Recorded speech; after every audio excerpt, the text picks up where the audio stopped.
nuti ol deebinet jaraan likki walitti himna. Isin immoo qabsoo teessan itti fufa.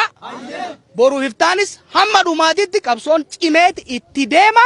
Mootummaan naannoo Oromiyaas kan bulchiinsatis yeroo gabaabaa keessatti ibsa akka itti kennan barbaanna. Jala tokko muree isinitti himu.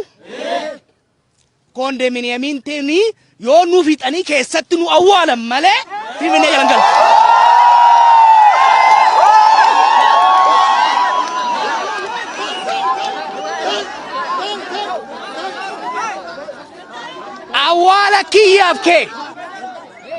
Awwaala kiyyaaf keettaati malee numatu obboleeyyan nu biraa kuufee sanitti dabalama malee amma booda fedhinnaaf hawwi ummata Oromootiin alatti ixaadhaan kompiitaraan sukkaraan hannaan wanni ta'u biyya kana keessa hin jiraatu.